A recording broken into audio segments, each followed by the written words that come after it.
ছাত্ৰ-ছাত্ৰীসকল, আশা কৰোঁ তোমালোক সকলোৱে ভালে আছা আৰু ঘৰত খেলা-ধূলাৰ লগতে পঢ়া-শুনাও কৰি আছা।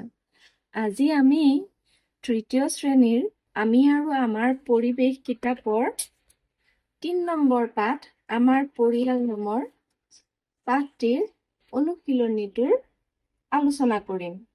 আশা কৰোঁ তোমালোক আটাইয়ে ভিডিঅ'টো মন দি চাবা আৰু কিবা নুবুজিলে মোক কমেণ্টত জনাবা।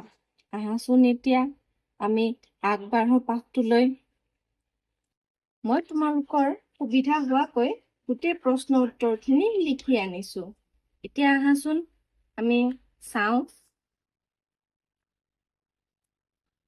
আমি আৰু আমাৰ পৰিয়াল পাঠটি, হয়নে? ১ নম্বৰৰ ক নম্বৰটো দিছে, পৰিয়াল এটা কোনে পৰিচালনা কৰে? উত্তৰটো দিব লাগিব, পৰিয়ালৰ মুৰব্বীজনে পৰিয়াল পৰিচালনা কৰে। খ নম্বৰটো আছে, একক পৰিয়ালত কোন কোন সদস্য থাকে? তাৰ উত্তৰটো হ'ব, মাক-দেউতাক আৰু তেওঁলোকৰ ল'ৰা-ছোৱালী একেলগে থকা পৰিয়ালক একক পৰিয়াল বোলে। তাৰ পিছত গ নম্বৰটো আছে, তাত সুধিছে যৌথ পৰিয়াল কাক বোলে? যৌথ পৰিয়াল কাক বোলে তাৰ উত্তৰটো হ'ব, ককাক আইতাক, বৰদেউতাক বৰমাক, খুৰাক খুৰীয়েক, পেহীয়েক, মাক দেউতাক আৰু তেওঁলোকৰ ল'ৰা-ছোৱালীবোৰ একেলগে থকা পৰিয়ালক যৌথ পৰিয়াল বোলে। এতিয়া তোমালোকে গম পাইছানে বাৰু একক পৰিয়াল মানে কি আৰু যৌথ পৰিয়াল মানে কি? একক পৰিয়ালত খুব কম সংখ্যক সদস্য থাকে। তাত মানে অকল মাক দেউতাক আৰু ল'ৰা-ছোৱালী কেইটাই থাকে। আৰু যৌথ পৰিয়ালটো হৈছে ডাঙৰ পৰিয়াল, একক পৰিয়ালটো সৰু পৰিয়াল। যৌথ পৰিয়ালত সকলো থাকে, সকলো মিলি-জুলি একেলগে বাস কৰে। বুজি পালা? এতিয়া আমি ঘ নম্বৰ প্ৰশ্নটোলৈ আহিছো। ঘ নম্বৰ প্ৰশ্নটোত দিছে, বৃদ্ধ বয়সৰ ককা আইতাক কোনে কোনে আলপৈচান ধৰে? এতিয়া আমাৰ ককা আইতাহঁত যেতিয়া বৃদ্ধ হৈ যায়, যেতিয়া বুঢ়া হৈ আহে, তেওঁলোকতো দুৰ্বল হৈ যায়, হয়নে? তোমালোকৰ যদি ককা আইতা আছে তোমালোকেতো গম পাইছাই নিশ্চয়।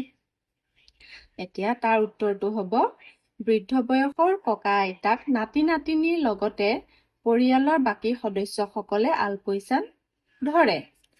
দেখা পাইছানে এইটো? ধৰে। তাৰ মানে হ'ল যে বৃদ্ধ হৈ অহা ককা আইতাহঁতেতো নিজেতো কাম কৰিব নোৱাৰা হৈ আহে, হয়নে? তেওঁলোক দুৰ্বল হৈ আহে। সেইকাৰণে তেওঁলোকৰ দৈনন্দিন যিবিলাক কাম কাজ আছে সেইবিলাক তেওঁলোকে কৰোঁতে আমি তেওঁলোকক সহায় কৰি দিব লাগে। ২ নম্বৰ প্ৰশ্নটো আছে, খালী ঠাই পূৰ কৰা। ইয়াৰে ক নম্বৰটো আছে, পৰিয়াল ডেছ প্ৰাথমিক গোট। এতিয়া এই খালী ঠাইখনত আমি লিখিব লাগিব সমাজৰ। পৰিয়াল সমাজৰ প্ৰাথমিক গোট। খটো আছে, প্ৰতিটো পৰিয়ালৰে নিজা নিজা ডেছ থাকে।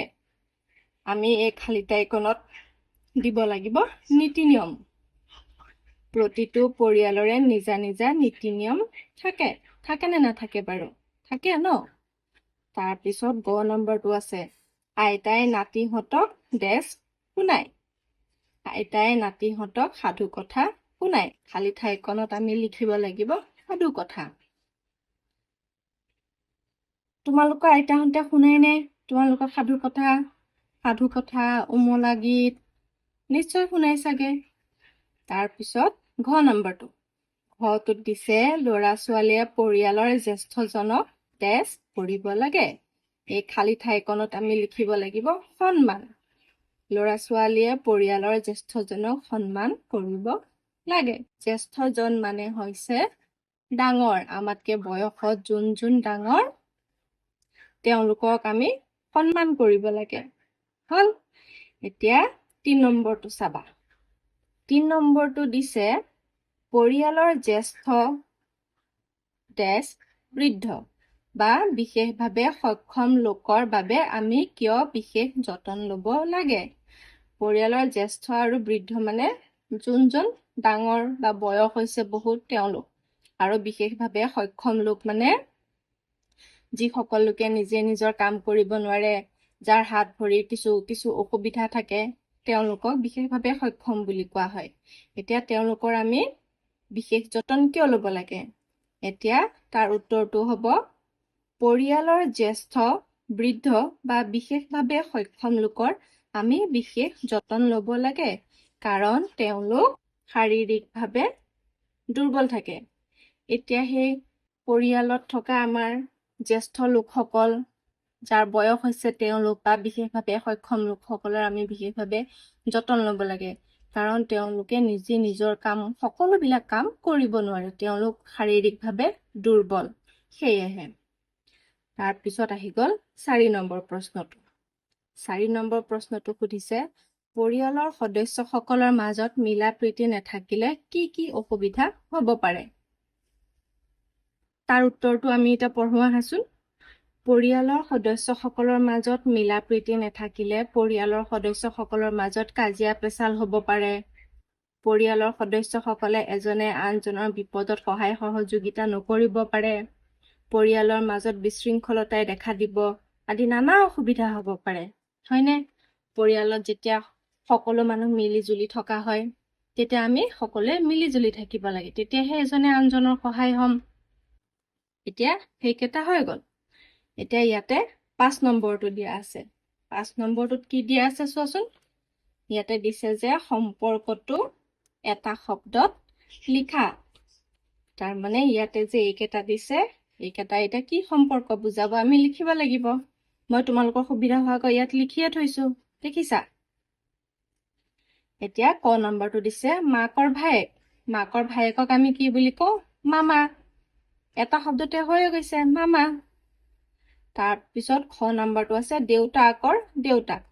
মানে আমাৰ দেউতাৰ দেউতাক আমি কি বুলি ক'ম? ককা বুলি ক'ম। গ নম্বৰটো আছে দেউতাৰ ককায়েক, বৰদেউতা। ঘ নম্বৰটো আছে খুৰাৰ ককায়েকৰ ল'ৰা। খুৰাৰ ককায়েকৰ ল'ৰা হ'ব ককাই বা ভাই। ঙ নম্বৰটো আছে মাহীৰ বায়েকৰ ছোৱালী। তেওঁলোকক আমি কি বুলি ক'ম? বাইদেউ বা ভন্টি। বুজি পালানে? এইখিনিয়ে আছিল আজি এই টপিকটোৰ জানিবলগীয়া প্ৰশ্ন উত্তৰখিনি। আশা কৰোঁ তোমালোকে বুজি পাইছা। যদি ভিডিঅ'টো ভাল লাগে, লাইক, শ্বেয়াৰ এণ্ড ছাবস্ক্ৰাইব কৰিব নাপাহৰিবা। মই তোমালোকৰ সুবিধা হোৱাকৈ সকলো পাঠৰে ভিডিঅ' এই চেনেলটোত আপলোড কৰি থাকিম। আৰু যদি কিবা বুজি নোপোৱা, তেনেহ'লে তোমালোকে কমেণ্টত সুধিবা মোক, মই তাৰ উত্তৰ দিম। তেনেহ'লে আজিলৈ আহোঁ, বাই বাই। अच्छा चलता हूँ, दुआओं में याद रखना मेरे जिक्र का।